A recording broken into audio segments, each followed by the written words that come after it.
လိုအပ်တဲ့ပါတယ်။ဝင်းကြီးစွာကိုတင်တန်းဖို့နဲ့ပို့ဆောင်ဆက်သွယ်ရေးဒီမှာအသုံးပြုကြပါတယ်။အေဂျင့်ရဲ့ညို့ကိုဖျက်ဆီးဖို့အတွက်ဖားမိတ်စာလည်းရောက်လာပါတယ်။ဖားမိတ်စာအတူတညကိုဖျက်ဆီးနေပြီးသူ့ကိုတားဖို့အတွက်ဓာတ်တရံဖွင့်ရလည်းရောက်လာပါတယ်။ဒီလိုမျိုးရိုးရေးဆန်ကဖြစ်နေချိန်မှာပဲဝန်လီဆိုတဲ့ကောင်လေးတယောက်ကကုန်းဆိုင်မှာခေါ်ဆွဲထုတ်ဝေနေပါတယ်။ဓာတ်တရံဖွင့်လည်းဖားမိတ်စာကိုဓာတ်တရံအနေနဲ့တည်နေကြပြီ။ဒါပေမဲ့ဖားမိတ်စာကတော့ဘာမှထင်မသွားပါဘူး။ဓာတ်တရံဖွင့်ရမောင်ဝါဝန်လီကိုညှိပြီးဖားမိတ်စာရဲ့တိုက်ခိုက်မှုကနေကယ်လိုက်ပါတယ်။ဒါပေမဲ့ဝန်လီရဲ့ခေါ်ဆွဲထုတ်ကတော့ကြောက်ကြံနေခဲ့ပါတယ်။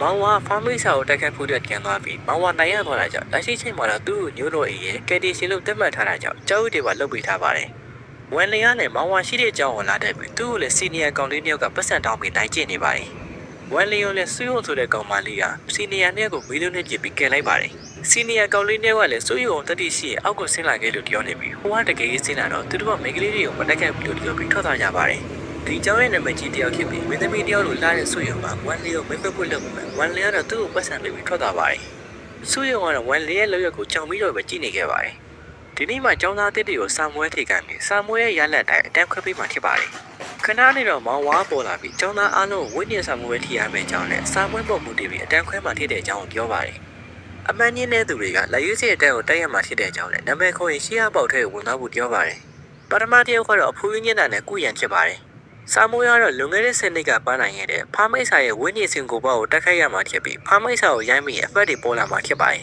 ။ကုရက်လည်းအေးစေးပါဆိုပြီးတွားရိုက်ပြီးမှရှေ့အကဝေကိုထွေပြီးပြန်လွတ်သွားပါတယ်။နောက်တစ်ယောက်ဖြစ်တဲ့ချန်ကတော့အမတ်900ကျော်ရောက်လာတာကြောင့်လက်ရွေးစင်အတန်းကိုရောက်သွားပါတယ်။ချန်ရဲ့တရရေးဖြစ်တဲ့ဟောင်းကလည်းအမတ်800ကျော်နဲ့လက်ရွေးစင်အတန်းကိုရောက်သွားပါတယ်။ဖားမိတ်စာကိုဒီမှာပေးလောင်ခဲ့တာက10နှစ်ရှိပြီဖြစ်ပြီးဖားမိတ်စာကလည်းစာမွေးထင်းဆိုသူတွေစီကနေဝိညာဉ်ဆောင်အောင်လည်းလည်းကြီးတွေစုနေတာဖြစ်ပါတယ်။လက်ရှိချိန်မှာတော့လူပေါက်ရုံမှုအတွက်လည်းလည်းသာလူရတာဖြစ်ပြီးကံကောင်းတင်တော့အခုလေးကဝိညာဉ်ဆောင်ရနေတဲ့စုယုံရဲ့လက်ဖြစ်နေပါတယ်။စုယုံလည်းဖားမိတ်စာကိုတီးထုတ်လိုက်ပြီးသူ့ရဲ့အမှတ်ကတော့2019ဖြစ်ပါတယ်။ဒီလိုနဲ့ဝိညာဉ်ဆောင်က9ခုရှိတဲ့ဝန်လင်းရဲ့လက်ကိုရောက်လာပါတယ်။တခြားသူတွေကတော့ဝန်လင်းကိုအားနည်းရလို့ထင်နေကြပါတယ်။တေချာရှင်းရဲ့ဝိညာဉ်ဆောင်ကတစ်ခုပဲရှိရတဲ့သူတွေကထေးချောကလည်းလွယ်ကူပြီးတိုးတက်တော့လည်းညံပါတယ်။ဝိညာဉ်ဆောင်က9ခုရှိတဲ့သူတွေကတော့တဘာဝဆောင်ရဲ့9ခုရှိပေမဲ့အားတွေကိုထေးချုံနေရတာကြောင့်အဲဒီလူကအစင်တက်ဖို့လည်းခက်ခဲသလိုလူတွေကသူ့ကိုအားနည်းတယ်လို့သတ်မှတ်ထားကြတာပါ။ဝန်လင်းလည်းဖားမိတ်စာနန်းအောင်ရောက်လာပြီးဖားမိတ်စာလည်းဝန်လင်းရဲ့နှုတ်ကနေနောက်ခက်အသီးသုံးတန်ထွက်လာလို့တစ်ခုကိုမှတ်မိသွားပါတယ်။လွန်ခဲ့တဲ့10နှစ်ကမောင်ဝါဖားမိတ်စာကိုတင်လာတိုက်ခိုက်ပေမဲ့ဖားမိတ်စာရဲ့လက်ဝါးစာအောင်ပြီးသူပဲလွတ်သွားပါတယ်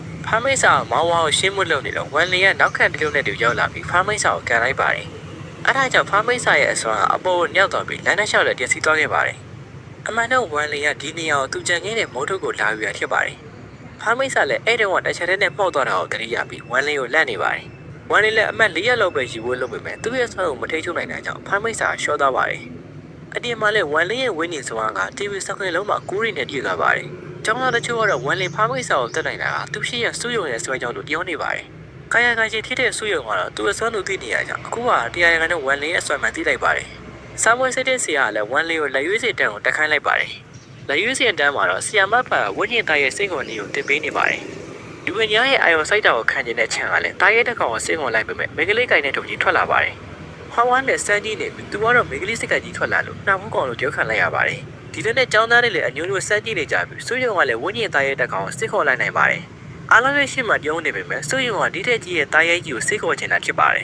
။ဝန်လင်းလည်းဝိညာဉ်ကိုစိတ်ခေါ်ဖို့လုပ်နေပြီးဒါပေမဲ့သူသာတေချာမလုပ်ရင်တောင်ရဲကျင်းတဲ့ကောင်